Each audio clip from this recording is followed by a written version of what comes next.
want to go ahead and move over to my second guest here on this show, Sal Ruggiero with City of Tampa. After retiring from the police department as major for the City of Tampa in 2011, Sal took up the position of operations manager for the City of Tampa Neighborhood Enhancement Division. The Neighborhood Enhancement Division enforces all non-criminal ordinances, codes, and regulations to improve the quality of life for Tampa residents through maintenance efforts of medians and vacant lots. Sal, thanks for stopping by today. Hey, thanks for having me. Sal, tell me and the audience a little bit more about your background in law enforcement with the City of Tampa. Yeah, I spent 30 years with the City of Tampa Police Department, worked myself up through the ranks, and I retired in 2011 at the rank of major. At that position, I ran all police operations for the west side of the city. Now, the rank of major, that's directly under Jane Castor, the police chief of Tampa, am I correct? Yes. Okay. And why did you retire from the police force in 2011? It was time. I had entered the deferred retirement option program, which once you enter that program, you have a 5-year time limit, and the 5 years ended up, and I had to retire. Interesting. Now, what do you miss most about working on the police force? The excitement of chasing a bad guy. That always gives you a good rush, right. and that's what I miss the most, and the friendships. Yeah, I can imagine. What you go through out there in the force and everything. The friendships and the relationships that you establish. From what you're involved in, definitely. Come into play. Still keep contact though. Yeah, absolutely. Well, I always say to officers of the law, I highly commend you and thank you for your service. To the city. You were very underpaid professionals within the city, and I always said if somebody wants me to be a police officer, $200,000 a year minimum. I'm not touching that position unless I'm getting $200,000 a year. So. I highly commend you for taking that role, and protecting the citizens of our great city and everything. Do you have any great achievements while working on the police force you wanted to elaborate on or discuss? Probably the most thing that I'm proud of is that my folks that work for me were able to perform exemplarily, and they reduced crime for 3 years in a row while I was in command of that district. Yeah, I will say, City of Tampa is a fairly safe city for a major city. There's nowhere in Tampa that I'm afraid to go. And doing what I do, I go in and out of vacant homes all the time in every type of neighborhood there is. And I really don't fear anywhere in City of Tampa. So, law enforcement must be doing something right. Well, they're very good at using information technology to track crime. And once they see a pattern, they get right on it. You have to credit the chief, Jane Castor, and her assistant chief, John Bennett, who's actually the genius behind the program. Yeah, it's very well done. I have no complaints at all about law enforcement here in the City of Tampa. So, Sal, now you're the operations manager for the City of Tampa's Neighborhood Enhancement Division. Tell the audience and myself more about this and your role in the division. Yeah, well, I oversee the daily operations of code enforcement and what was Clean City. What we did was we merged those two divisions to make it more efficient so that we can get into the neighborhoods and really quickly respond to complaints and correct situations, in a timely manner. So the neighborhood enhancement comes from the merger of what was code enforcement and what was Clean City combined. We have the operation districts. We have the city broken down into 5 districts, and each district is self-sustaining, which is it's a combination of code officers and what was Clean City personnel. Now, how have you impacted the division since entering as operations manager?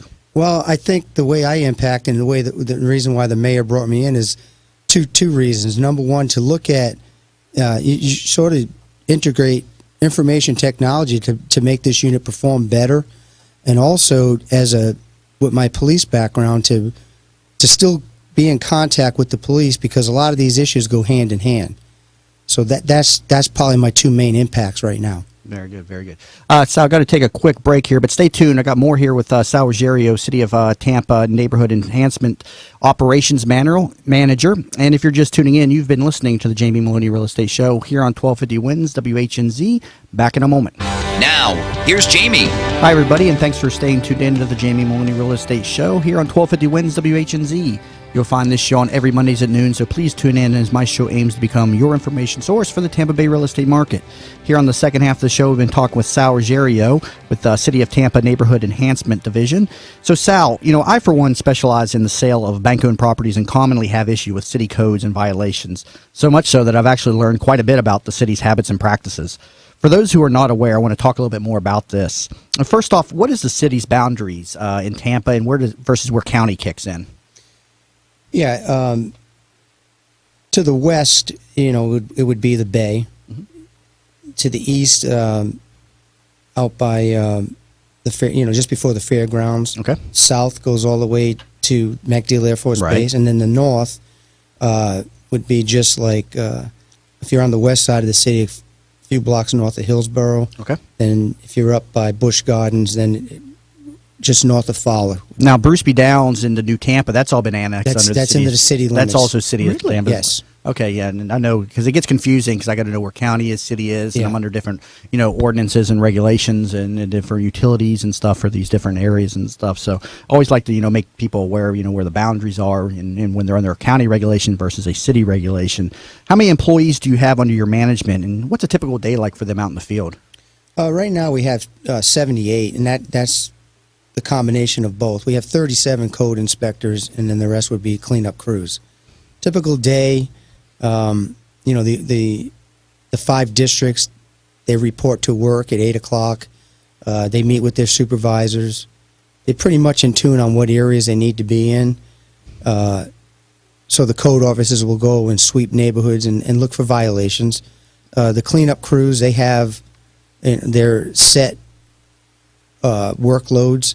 But then what's unique about this is that if there's a problem, like if a code officer is in the area and they see an area that might need to be cut or cleaned up, or there's graffiti or there's illegal dumping, we have the capabilities of right then and there to pick everything up. Now, do most of the violations that come in, are they from, people complaining amongst the city, or is it a lot of times what the officers see themselves? It's a combination of both. We respond to phone call complaints and then self-initiated complaints, by the officer.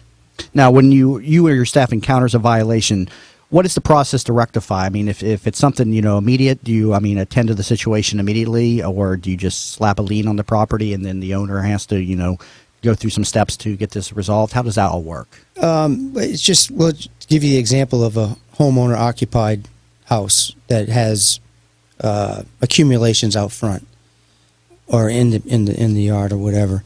We would issue a civil notice, saying that, you are in violation of a code, give the code number, and that you have 21 days to, rectify the problem. Right. Now, usually with that, we get 85% compliance. Now, if we have to come back, we'll issue a ticket, $75 fine. Now, they can either pay that ticket, or if they can challenge it and take it in front of a magistrate. Okay, so if they respond within that first, you said 21 days? Yes. There's no fine, they just clean it up, they're compliant. They comply. But if they keep going, then, they're going to pay a $75 fine? $75, yeah. Yes, Sal. So I think this is actually pretty good, because my understanding is that in other counties, you don't have that 21-day truce. Like, if they find out you're in violation, they fine you immediately, and then it can even go further. Is that correct? I think it's a good program, because it just shows that we're not just money driven. We're actually concerned about the appearance of neighborhoods. Yeah, I would. I mean, in all fairness to the City of Tampa, I deal with code enforcement in multiple counties and cities in the Tampa Bay region, and City of Tampa is probably one of the easiest and fairest to deal with. So yeah, I don't really have any complaints in dealing with City of Tampa, because I'm always on the representation side of these banks, and these properties sit vacant, and they obviously acquire violations, and the banks don't have really direct control over until they come to us, and then we have to work on the situation and everything. So what are some of the most common violations that you see in the City of Tampa? I mean, overgrowth, illegal dumping, inoperable vehicles. I mean, what are you seeing the most out there? That's it. That's the majority of it. We have I would say the most of it is illegal dumping, especially on the east side of the city. Mm-hmm. It seems to be a dumping ground. Now, we've got a couple unique. We've partnered with the police and solid waste on this illegal dumping problem, and we've actually installed cameras, 5 cameras in the city. Very good. To try to catch some of this stuff in progress. In fact, uniquely, the camera will transmit right to the police dispatch so that they can see, what's going on and try to send a police unit out, to try to take the person into custody. That's very good. I didn't know we had anything like that in the city. We're just trying out now, and we had some success with our code inspectors. On patrol. I have that issue. Illegal dumpers. I have that issue with a lot of my properties. Can I get you guys to come by a couple of my bank properties and set up some of those cameras for me? Anyway, so Sal, foreclosures obviously present a challenge for any neighborhood. The city of Tampa has in place, a vacant property registration requirement imposed upon, the banks primarily that it's geared towards, and with registering these properties when they go vacant. Now, the ordinance states that they have to be registered upon filing of the lis pendens, which is a challenge for the banks because one, it's not vacant at the lis pendens, and two, there's a lot of misinformation and miseducation out there. Tell the audience a little bit more about this ordinance, and does it also apply to non-bank owners as well if their properties go vacant? On a vacant property, yes, the registration requirements. Mm-hmm. No, not if they just left the property and the bank hasn't taken it over. Mm-hmm. They're still the owner. Okay, so if I own a property in the city of Tampa and it's in good working order, I don't have, and for whatever reason it goes vacant, I don't have to file a vacancy registration for that property, correct? No, only if the bank takes over. Okay, some ordinances you do. So yeah, in city of Tampa, because like I was getting at, in the front of the question, when the lis pendens is filed, that's the notice of legal action that the bank is taking against, the mortgage, mortgagor.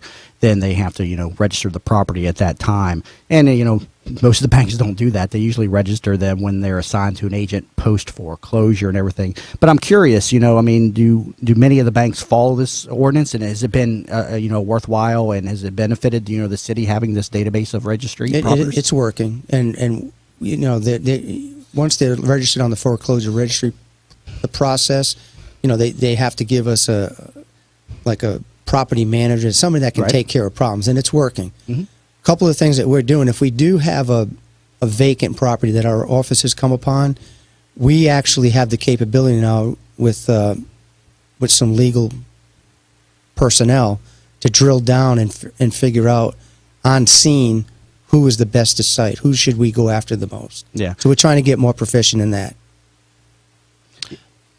Yeah, Sal, just out of curiosity, what are you seeing any kind of a trend, whether or not foreclosures or violations are on the upswing or on the downswing?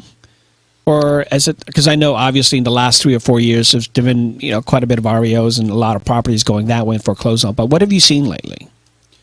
We're holding steady as far as foreclosures at about 6,300 registered foreclosures in the city, and I give you a snapshot. Like in 2013, out of just over 1,500 new foreclosure registries, probably about 8% of that number were cited with some sort of violation. Okay.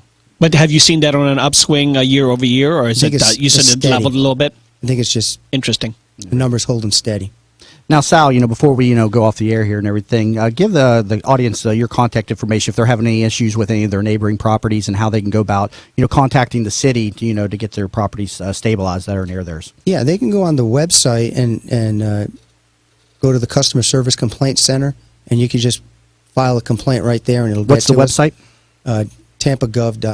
Tampagov.net. Tampagov.net, and there's a customer complaint line right there. So if they're next to a property that hasn't been mowed in months, they can just send it in, and it'll get to us. Or if they want, they can call 274-5545, and that's our customer service answering center, and we'll get the call right then and there. But we're trying to get to these calls quickly and get the issue resolved quickly. And if they file complaints online, are they able to remain anonymous, or do they have to give out their contact information? No, they can remain anonymous. Very good. We'll take it. Very good. Well, Sal, thank you very much for coming on the air and everything. Some great information here with the the City of Tampa Neighborhood Enhancement Division and everything. So again, thank you very much for coming on the air.